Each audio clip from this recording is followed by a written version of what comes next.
Gracias por la oración. Dios está vivo. Estamos aquí para adorar al Dios viviente. Oro verdaderamente para que Dios reciba nuestra adoración. Espero que todos tengamos esta mente de que Dios nos habla a nosotros y de recibir las palabras de Dios.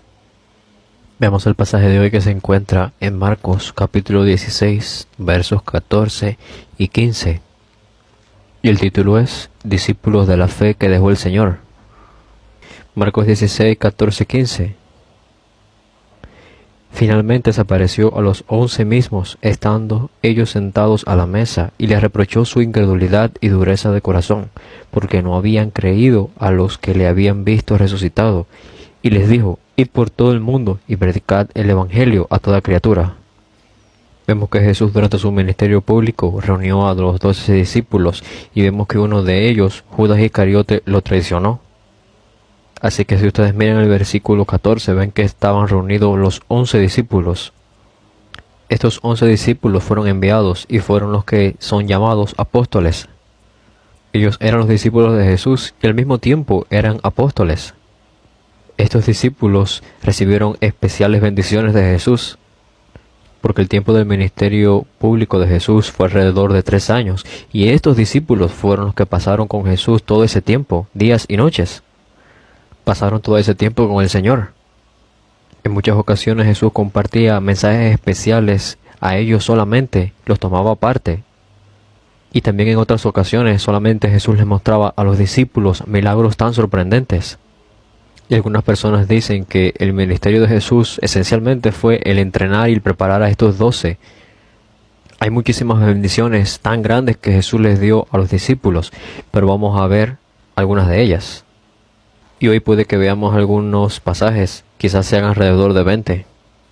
Vamos a ver en la palabra Marcos capítulo 6, versos 41 al 44. Entonces tomó los 5 panes y los 2 peces, y levantando los ojos al cielo, los bendijo, y partió los peces, y dio a sus discípulos para que los pusiesen delante, y repartió los 2 peces entre todos, y comieron todos y se saciaron, y recogieron de los pedazos 12 cestas llenas, y de lo que sobró de los peces. Y los que comieron eran 5,000 hombres. Este milagro de la multiplicación de los panes y de los peces no era acerca de simplemente multiplicarlos para que la gente lo comiera y se llenara y ya. ¿Quiénes eran aquellos que estaban distribuyendo estos peces y estos panes? Eran los discípulos. Estos discípulos tuvieron la experiencia de primera mano, porque ellos pudieron ver que solamente tenían un poco de panes y unos pocos pescados. Y ellos mismos fueron los que los distribuyeron, esos pocos panes y peces, a 5,000 personas. La Biblia no nos dice de qué manera fueron multiplicados y cómo ocurrió esto. Lo que nos dice es que fueron multiplicados. Estos discípulos experimentaron este milagro de una manera muy cercana. Vamos a ver otro pasaje. Se encuentra en Mateos capítulo 10, verso 1. Entonces, llamando a sus 12 discípulos, les dio autoridad sobre los espíritus inmundos para que los echasen fuera y para sanar toda enfermedad y dolencia. Estos discípulos no simplemente estaban presenciando y estaban mirando lo que Jesús estaba haciendo. Jesús les dio esta autoridad también a ellos para echar fuera demonios y también para sanar toda enfermedad. Y fueron enviados. Este pasaje de Mateo capítulo 10 está tratando acerca de los 12 discípulos, pero si vemos en Lucas 10, está tratando en Lucas 10 acerca de los 70 discípulos. Todas estas personas fueron enviadas al evangelismo. Después que fueron enviados, ellos experimentaron el echar fuera demonios, el sanar personas. Luego ellos regresan a Jesús y se reportan de todo lo que habían hecho. Lucas 10, capítulo 10, verso 17. Volvieron los 70 con gozo, diciendo: Señor, aún los demonios se nos sujetan en tu nombre. Ellos verdaderamente experimentaron esto y volvieron regocijándose y llenos de emoción diciendo: Señor, aún los demonios se nos sujetan en tu nombre. Ellos tuvieron esta clase de experiencias. Veamos en Mateo capítulo 14. Mateo capítulo 14, verso 25. Mas a la 4ª vigilia de la noche, Jesús vino a ellos andando sobre el mar. Únicamente fueron los discípulos los que fueron testigos de ver a Jesús caminando sobre el agua. En el verso 26-27, y los discípulos, viéndole andar sobre el mar, se turbaron, diciendo: un fantasma, y dieron voces de miedo. Pero enseguida Jesús les habló diciendo: tened ánimo, yo soy, no temáis. Y en el medio de toda esta situación Pedro pensó algo. Versos 28 y 29. Entonces le respondió Pedro y dijo: Señor, si eres tú, manda que yo vaya a ti sobre las aguas. Y él dijo: ven. Y descendiendo Pedro de la barca andaba sobre las aguas para ir a Jesús. Los discípulos tuvieron esta experiencia, únicamente ellos fueron los que vieron a Jesús caminar sobre el agua. Pero Pedro tuvo una experiencia aún mayor. Él mismo comenzó a caminar sobre las aguas. Qué asombroso, ¿verdad? Vamos a ver ahora Mateo capítulo 17. 6 días después Jesús tomó a Pedro, a Jacobo y a Juan su hermano y los llevó aparte a un monte alto. Y se transfiguró delante de ellos, y resplandeció su rostro como el sol, y sus vestidos se hicieron blancos como la luz. Estos discípulos experimentaron este hecho tan glorioso que no puede ser descrito con palabras. En ese momento Moisés y Elías aparecen. Déjenme explicarles algo. Desde la perspectiva de los discípulos, Moisés era alguien que había existido alrededor de 1400 años antes. Y Elías fue alguien que vivió desde ese tiempo de los discípulos alrededor de 800 o 900 años antes. Estos son los profetas que mayormente los israelitas han respetado siempre. Y Moisés y Elías ahora se aparecen delante de ellos. Estos tres discípulos de Jesús ahora estaban experimentando y viendo delante de ellos cómo Moisés y Elías estaban hablando con Jesús. Y Pedro dijo algo. En el verso 4 dice: entonces Pedro dijo a Jesús: Señor, bueno es para nosotros que estemos aquí. Si quieres, hagamos aquí 3 enramadas, una para ti, otra para Moisés y otra para Elías. Señor, es tan bueno. No vayamos más abajo. Vamos a quedarnos aquí, vamos a vivir todos así, aquí ahora. Lo que Pedro estaba diciendo: Señor, voy a hacer 3 enramadas aquí, 3 cubiertas aquí para poder vivir juntos. Como él estaba tan emocionado, esto es lo que él pudo exclamar y esto es lo que él pudo decir sin saber ni siquiera qué era lo que estaba diciendo. El verso 5 dice algo: mientras él aún hablaba, una nube de luz los cubrió, y he aquí una voz desde la nube que decía: este es mi Hijo amado, en quien tengo complacencia. A él oíd. Incluso estos 3 discípulos experimentaron algo aún más poderoso. Experimentaron la voz de Dios hablándoles a ellos mismos. Así que ellos estaban allí con este corazón tan temeroso delante de Dios. Estos son algunos de los milagros y de las experiencias que los discípulos vivenciaron. Solamente los discípulos. Y solamente he hablado algunas de estas experiencias. Veamos en Juan capítulo 11. Es algo muy importante. Juan capítulo 11, versos 43 y 44. Y habiendo dicho esto, clamó a gran voz: Lázaro, ven fuera. Y el que había estado muerto salió, atadas las manos y los pies con vendas, y el rostro envuelto en un sudario. Jesús les dijo: desatadle y dejadle ir. Estos discípulos experimentaron, vieron con sus propios ojos cómo Jesús resucitó a este que estaba muerto, a este Lázaro. Ellos pudieron ser testigos y experimentar de algo que no se experimenta en la vida normal. Y estos discípulos experimentaron esta bendición de experimentar esta vida diaria junto con Jesús. Tuvieron ese grandioso privilegio. Fueron las personas que observaron y vieron a Jesús muy de cerca. Veamos Juan capítulo 4, versos 1 y 2. Cuando pues el Señor entendió que los fariseos habían oído decir: Jesús hace y bautiza más discípulos que Juan, aunque Jesús no bautizaba, sino sus discípulos. Ahora estos discípulos eran los que bautizaban a la gente en vez de Jesús. Ellos tuvieron muchas experiencias. Muchas veces nosotros erramos pensando que estos discípulos estaban tan bien preparados y eran tan alabados desde el principio, pero no fue así. Aunque ellos habían visto todos estos grandes milagros desde el principio hasta el fin, Jesús realmente no los felicitó, Jesús realmente no alabó sus vidas. Vamos al pasaje donde realmente Jesús los está reprendiendo. Vemos a Mateo 6, verso 33, es un pasaje muy conocido. Mas buscad primeramente el reino de Dios y su justicia, y todas estas cosas os serán añadidas. Si ustedes ven el verso 30, y si la hierba del campo que hoy es y mañana se echa en el horno, Dios la viste así, ¿no hará mucho más a vosotros, hombres de poca fe? No se preocupen diciendo qué vamos a comer, qué vamos a beber, qué nos vamos a vestir. No se preocupen de eso. Los paganos buscan todas esas cosas, pero su Padre Celestial sabe que ustedes necesitan. Su Padre Celestial sabe cuáles son sus necesidades. Este realmente es el inicio del ministerio público de Jesús. Estos discípulos estaban siguiendo a Jesús, pero realmente ellos solamente se preocupaban y pensaban en las cosas físicas. Ellos siempre se preocupaban por estas cosas. ¿Qué vamos a comer? ¿Qué vamos a comer? ¿Qué vamos a beber? ¿Con qué nos vamos a vestir? Aunque estaban siguiendo al Creador, Dios, el Creador del universo. Sin embargo, tenían esta clase de pensamientos. Por eso es que Jesús les dice, ¿de qué tanto se preocupan? Además de eso, cuando estos discípulos comienzan a seguir a Jesús, ellos no fueron de gran ayuda para Jesús. Más bien por las acciones de estos discípulos, la gente criticaba a Jesús. Entonces realmente ellos no estaban ayudando a Jesús. Si vemos en Mateo capítulo 12, verso 1 y 2, dice, en aquel tiempo iba Jesús por los sembrados en un día de reposo, y sus discípulos tuvieron hambre y comenzaron a arrancar espigas y a comer. Viéndolo, los fariseos le dijeron, he aquí tus discípulos hacen lo que no es lícito hacer en el día de reposo. Israel tenía esta seguridad de que Dios lo había llamado a ellos. Ellos tenían este orgullo de que Dios les había dado a ellos la palabra. Por tanto, estas eran las personas que pensaban, nosotros tenemos que guardar la palabra de Dios, guardar la ley de Dios en comparación con cualquier otro tipo de personas en la faz de la tierra. Especialmente el sábado era muy importante, donde se suponía que nadie trabajara. Ellos tenían una lista de trabajos que no podían hacer en el día sábado.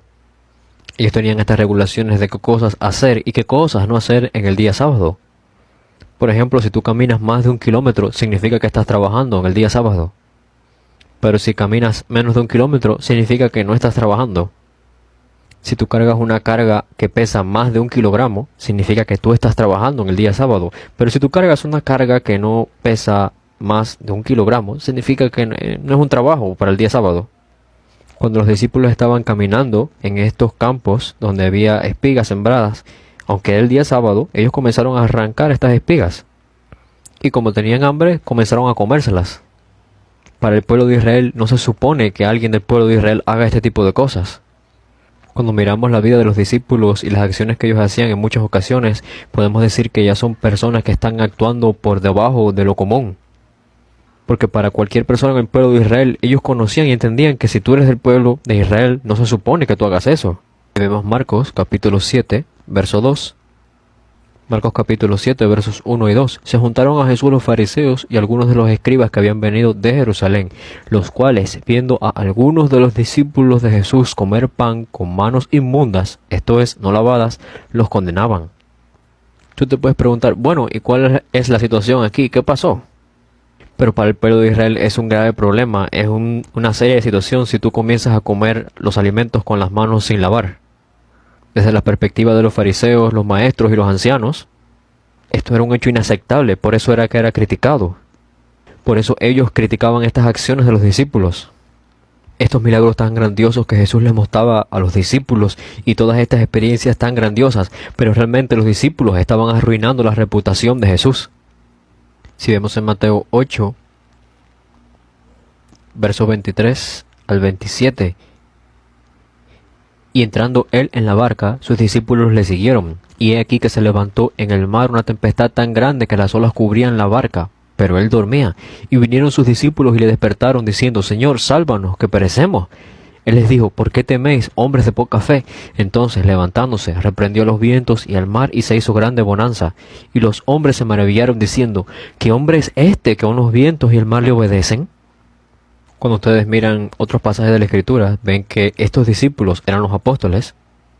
Ellos estaban tan sorprendidos porque imagínate que tú estás en un bote y que comienzan las olas a azotar en una tormenta, tú vas a tener mucho miedo.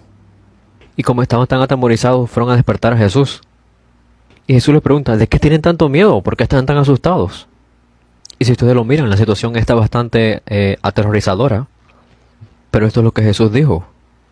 ¿Por qué teméis, hombres de poca fe? ¿Qué significa? La situación era bastante peligrosa y daba bastante miedo, por eso es que los discípulos estaban aterrorizados. Pero Jesús los reprende por esto. ¿Qué significa? Significa que los discípulos no habían entendido con quién era que ellos estaban. Los discípulos no habían entendido quién era el que estaba con ellos, y Jesús se levanta y reprende el viento y el mar. Y se hizo grande bonanza, se hizo grande calma. Y vimos que los discípulos experimentamos esta transfiguración de Jesús en el monte. Después de haber experimentado esta transfiguración, ellos bajan del monte y una situación tomó lugar entonces. Un padre trae a su hijo que estaba poseído por un demonio. Vemos que solamente 3 de los discípulos de Jesús fueron al monte y vieron esta transfiguración del Señor. Y otros 9 discípulos, los otros 9 discípulos estaban abajo esperando. Y ellos fallaron en sacar el demonio a este muchacho que estaba endemoniado. Mateo capítulo 17, verso 17. Respondiendo Jesús dijo: Oh generación incrédula y perversa, ¿hasta cuándo he de estar con vosotros? ¿Hasta cuándo os he de soportar? Traédmelo acá. Ustedes pueden percibir que Jesús está un poco frustrado, ¿verdad? Es como que lo estaba conteniendo en su interior, pero ahora lo ha expresado, lo ha dejado salir. Significa que Jesús está diciendo: ustedes no le entienden, incluso aunque yo trate de enseñárselos muchas veces. Yo les he mostrado muchos milagros a ustedes, les he enseñado muchísimas cosas de muchas maneras. Realmente les he revelado a todos ustedes quién yo soy. Pero ¿cómo es posible que aún no lo entiendan? ¿Hasta cuándo tengo que soportarlos? ¿Hasta cuándo tengo que estar con ustedes? ¿A quién Jesús le está diciendo estas palabras? A los discípulos. Una y otra vez estos discípulos eran criticados. No por la causa de sus acciones, no era lo que hacían, era por la falta de fe. Y si ustedes ven en Mateo capítulo 20, algo más problemático ocurre. Vemos que aparece una mujer, realmente esta es la madre de Santiago y de Juan. Mateo capítulo 20, verso 20. Entonces se le acercó la madre de los hijos de Zebedeo con sus hijos, postrándose ante él y pidiéndole algo. El verso 21. Él le dijo: ¿qué quieres? Ella le dijo: ordena que en tu reino se sienten estos 2 hijos míos, el uno a tu derecha y el otro a tu izquierda. Esta madre de estos hijos vino pidiendo una posición para sus hijos. Oh Jesús, yo tengo 2 hijos, tú puedes poner el uno a la derecha y el otro a la izquierda en tu reino, la posición más cercana respecto a ti. Y no solamente era la madre la que estaba pidiendo esto, recuerden que estaban sus 2 hijos allí, realmente sus 2 hijos estaban haciendo la misma petición. El verso 22 dice: entonces Jesús respondiendo dijo: no sabéis lo que pedís, podéis beber del vaso que yo he de beber y ser bautizados con el bautismo con el que yo soy bautizado. Y ellos dijeron: podemos. ¿Cuál es la copa que Jesús estaba por beber? Jesús iba a morir por nuestros pecados. Jesús les estaba preguntando: ¿tú puedes beber esa copa? Ustedes no saben lo que están diciendo. Aún así dijeron: sí podemos. Así que miren la vida de estos discípulos. A pesar de todas las enseñanzas, a pesar de todos los milagros y de todas las cosas que ellos habían experimentado, a pesar de todo lo que habían visto, ellos mostraban en muchísimas situaciones que verdaderamente no tenían la fe. Y esto en sí mismo es un grave problema.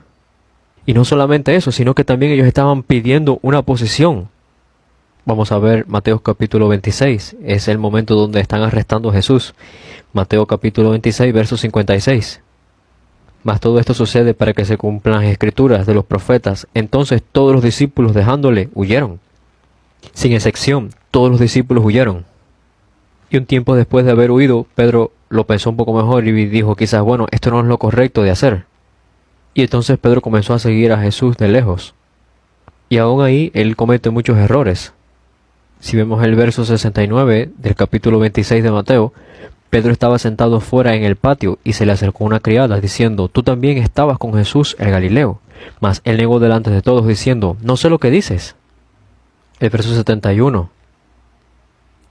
Saliendo él a la puerta, le vio otra y dijo a los que estaban allí: también éste andaba con Jesús el Nazareno. Pero él negó otra vez con juramento: no conozco al hombre.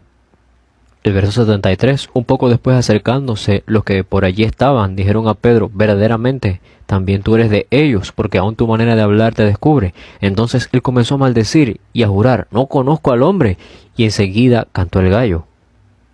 Entonces Pedro se acordó de las palabras de Jesús que le había dicho: antes que el gallo cante, me negarás 3 veces. Y saliendo fuera lloró amargamente. No solamente Pedro estaba negando a Jesús, sino que estaba maldiciendo a Jesús por tal de salvar su propia vida. Y luego Jesús fue crucificado en la cruz y murió. Y luego resucitó. Y se reveló a sus discípulos. Y es la escena en el momento donde Jesús está a punto de ascender al cielo. Veamos Marcos 16, 14. Después de la resurrección incluso Jesús está reprochándoles la incredulidad de los discípulos nuevamente. El verso 14 dice: finalmente desapareció a los 11 mismos, estando ellos sentados a la mesa, y les reprochó su incredulidad y dureza de corazón, porque no habían creído a los que le habían visto resucitado. Qué tercos eran, negándose a creer. Cuando yo estaba meditando esta palabra de Dios, fui muy impactado. ¿Cómo es posible que un hombre pueda hacer esto? Ellos habían visto y habían experimentado tan grandes milagros, tan grandes momentos. Sin embargo, desde el principio hasta el final, desde el ministerio público de Jesús, cuando Jesús comenzó su ministerio público, ellos fueron reprendidos constantemente, todo el tiempo, por su falta de fe. Muchas veces nosotros pensamos, oh, estos grandes apóstoles, estos grandes ministros de Dios, ellos fueron tan grandes así desde el principio. Pero no era el caso. No es el caso. Realmente ellos son justos como nosotros. O quizás ellos estén en un estado más serio que nosotros. De hecho, ellos estuvieron en un estado más serio y en una situación más seria que nosotros.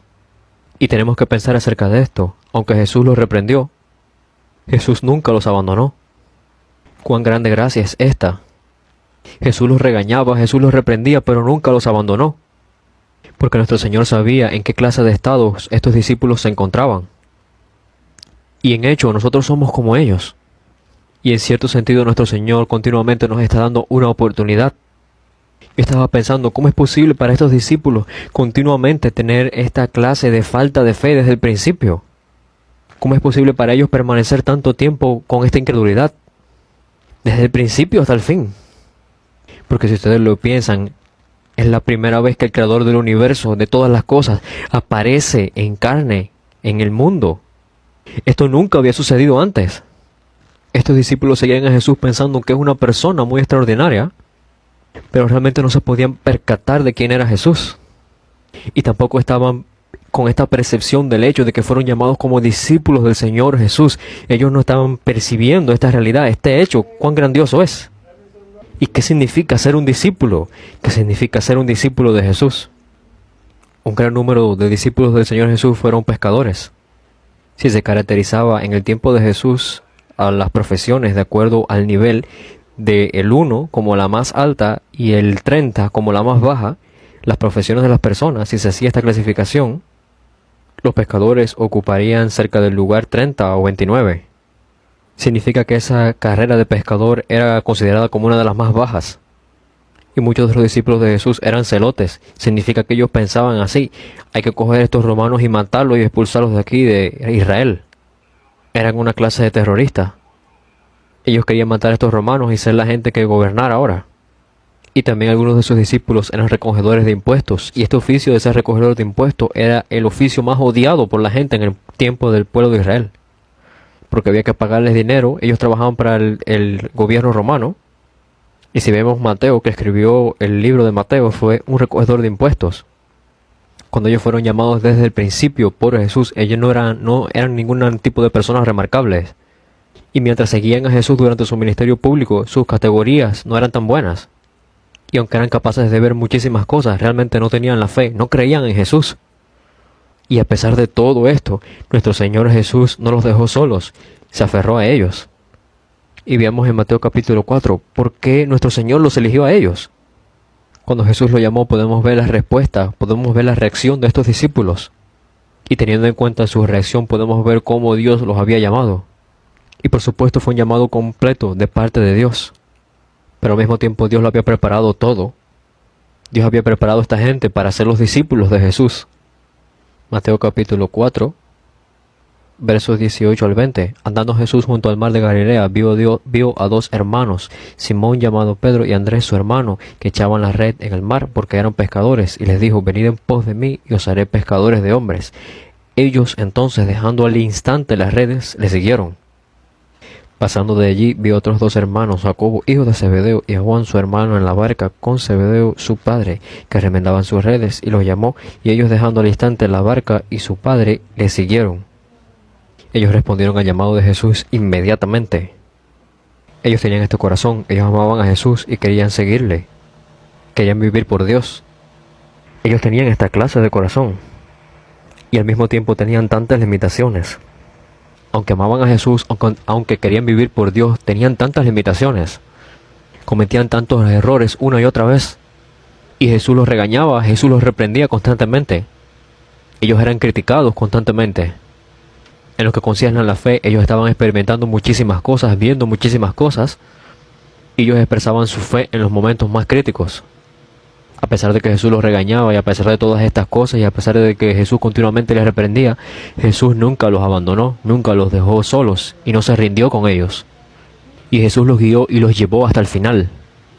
Mateo capítulo 28. Si ustedes miran este pasaje de la Escritura más atentamente, es muy sorprendente. Mateo capítulo 28, versos 16 y 17. Pero los 11 discípulos se fueron a Galilea, al monte donde Jesús les había ordenado, y cuando le vieron le adoraron, pero algunos dudaban. Espiritualmente estaban dudando de Jesús. Ellos continuaban dudando. ¿Qué mensaje tan sorprendente nos es dado? A esas personas que tenían todas esas dudas, que continuaban dudando, Jesús les da el siguiente mensaje. Y Jesús se acercó y les habló diciendo: toda potestad me es dada en el cielo y en la tierra. Por tanto, id y haced discípulos a todas las naciones, bautizándolos en el nombre del Padre y del Hijo y del Espíritu Santo, enseñándoles que guarden todas las cosas que os he mandado. Y he aquí, yo estoy con vosotros todos los días, hasta el fin del mundo. Amén. Hacía tan solo una semana Jesús estaba con sus discípulos y Pedro les estaba negando. Hacía tan solo un poco tiempo que Pedro le estaba negando. Pero ahora Pedro está escuchando este mensaje aquí. E incluso después de haber visto la resurrección de Jesús, continúan siendo reprendidos. Porque continuaban dudando, continuaban sin creer. Y a esta clase de personas Dios le está confiando el mundo. Ellos estaban al nivel que hacían preguntarse al Señor: bueno, ¿será que ellos serán capaces de cumplir todo esto? Ellos realmente no tienen mucha fe. ¿Será que ellos podrán ocuparse de todo esto? ¿Será que podrán llevar a cabo hasta el fin esta tarea? Pero a pesar de todo, Dios les encarga el mundo a ellos. Vayan y hagan discípulos a todas las naciones. Parece que estos discípulos no están listos para hacer nada aún. Pero Dios les dice: tienen que ir y hacer discípulos. En todo el mundo, a todas las naciones. Ellos nunca han mostrado la fe suficiente como para agradar al Señor Jesús. De hecho, fue la fe de personas que no eran del pueblo de Israel, la fe de gentiles, la que alegró el corazón de Jesús. A pesar de todos esos hechos, a pesar de que ellos tienen un nivel de fe muy bajo, Dios les confió el mundo a ellos. A través de estos pasajes yo pude verme a mí mismo y pude ver a los miembros de la iglesia. Porque parece que cometemos tantos errores todo el tiempo y que somos tan carentes en muchas cosas constantemente. Cuando miramos a las personas alrededor de nosotros, siempre tenemos un modelo y pensamos: oh, yo quiero ser como él. Yo quisiera tener esta fe que él tiene. Pero si comenzamos a mirar todo lo que hacen las demás personas, alrededor de si miramos hasta 99 personas, entonces nos decepcionamos y nos frustramos. Y cuando yo me miro a mí mismo, yo no soy diferente. ¿Puedo creer en algo? ¿Mi iglesia puede hacer algo? Con este nivel de fe, con este nivel de habilidad, ¿podemos hacer algo? Pero entre más meditamos en la palabra de Dios, más nos percatamos que este es el método de Dios. Verdaderamente, este es el método de Dios. A pesar de nuestro nivel, a pesar de nuestra fe, nuestro Dios ha confiado en nosotros. Y Él nos ha confiado el mundo a nosotros. Veamos Hechos capítulo 4 y vamos a culminar el mensaje de hoy. Este pasaje que leeremos ocurrió cerca de 7 meses después del pasaje que recién leímos. Y es Hechos capítulo 4, verso 5. Aconteció el día siguiente que se reunieron en Jerusalén los gobernantes, los ancianos y los escribas, y el sumo sacerdote Anás y Caifás, y Juan y Alejandro, y todos los que eran de la familia de los sumos sacerdotes. Es decir, los más altos líderes estaban ahí reunidos. Todas aquellas personas que acordaron crucificar a Jesús se encontraban allí reunidas. Podemos ver que ellos tenían este lugar especial para juzgar a la gente. Y en ese lugar mismo, Pedro fue arrestado. Hacía unos pocos meses, él estaba tan asustado que continuamente estaba negando a Jesús, pero ahora se encontraba en el mismo lugar frente a estas autoridades. Y poniéndoles en medio les preguntaron: ¿con qué potestad o en qué nombre habéis hecho vosotros estos? Entonces Pedro, lleno del Espíritu Santo, les dijo: gobernantes del pueblo y ancianos de Israel, puesto que hoy se nos interroga acerca del beneficio hecho a un hombre enfermo, de qué manera éste haya sido sanado, sean notorios a todos vosotros y a todo el pueblo de Israel que en el nombre de Jesús Cristo de Nazaret, a quien vosotros crucificasteis y a quien Dios resucitó de los muertos, por él este hombre está en vuestra presencia sano. Este es Jesús, la piedra reprobada por vosotros los edificadores, la cual ha venido a ser cabeza de ángulo, y en ningún otro hay salvación, porque no hay otro nombre bajo el cielo dado a los hombres en que podamos ser salvos. Esta gente ya había asesinado a Jesús, así que sería muy fácil para ellos matar a Pedro, que era un pescador. Hace unos meses atrás Pedro negó a Jesús en ese mismo lugar, pero ahora en ese mismo lugar Pedro hace esta gran confesión: en ningún otro hay salvación, solamente la salvación está en el nombre de Jesús, el Cristo. Él cambió completamente. El Señor confió en estos discípulos. Dios confió en estos discípulos, confió en Pedro para que él pudiera salvar a todo el mundo. Y como evidencia de esa confianza, ahora Pedro se levantaba en ese mismo lugar. Estos discípulos del Señor ahora impulsaron la fe. A pesar de que eran tan carentes, a pesar de su falta de fe, Dios confió en ellos. Dios les confió el mundo. Y como Dios había confiado en ellos, entonces luego ellos salvan al mundo con el Evangelio. Y yo creo que esta no es solamente la historia de los 11 discípulos. Esta también es la historia para nosotros. En esta generación no hay tanta gente que hayan visto las grandes obras de Dios como nosotros. Aunque hemos visto grandes obras de Dios, grandes obras, sin embargo constantemente en nuestra vida diaria fallamos en creer en Él. Y fallamos en dar gloria a Dios y fallamos en confiar en Dios en nuestra vida diaria. Por eso es que a través de nuestra conciencia Dios continuamente nos reprende. Dios continuamente nos regaña. Y sentimos que está regañándonos. Y sentimos que Él nos dice, esa no es la posición correcta en la que deberías de estar. Tú realmente ahora no estás creyendo en mí. Pero por favor recuerden, aunque tu Señor te reprenda, aunque nuestro Señor nos regañe y nos reprenda, Él nunca nos olvida. Él nunca nos abandona. Y algo por seguro, Dios ha confiado el mundo a personas como nosotros. Dios nos ha reconocido, Dios nos ha confiado el mundo a nosotros. Dios confía en nosotros. Así que nosotros mismos deberíamos creer en nosotros mismos, deberíamos de confiar en nosotros mismos también. Así como la canción lo decía, debemos de dar todo nuestro ser como un sacrificio vivo a Él. Como un sacrificio vivo para Dios. Deberíamos de vivir de esa manera. Aunque cuando nos miramos a nosotros mismos, aún somos muy carentes en muchas áreas. Aunque somos tan faltos en muchas cosas. Y también fallamos en tener una fe en muchos aspectos respecto a Dios. Fallamos en tener una fe que agrada al Señor en muchas áreas. Sin embargo, debemos de recordar que Dios nos ha confiado a nosotros el mundo. Y el Señor nunca se rinde con nosotros. Por favor, tomemos valor, tomemos coraje y continuemos. Dios va a evangelizar el mundo entero a través de nuestras vidas. Los bendigo en el nombre de Jesús, el Cristo, para que Dios use sus vidas para la evangelización mundial. Dios Padre, te agradecemos. Gracias por llamarnos. Gracias por el habernos permitido entender el Evangelio. Gracias por haber confiado en nosotros, aunque somos tan débiles, tan carentes y tan necios. Gracias por esta oportunidad que nos has dado y este privilegio de salvar el mundo. Que podamos creer en ti, Dios. Permítenos confiar en ti cuando tú nos guíes. Y permítenos confiar todo en nuestras vidas para ti, en ti. Entonces seremos capaces de obedecerte y de presentarnos continuamente delante de ti. Y así creemos que tú vas a recibir toda la gloria a través de nuestras vidas. Te agradecemos, en el nombre de Jesús el Cristo hemos orado. Amén. Muchas gracias.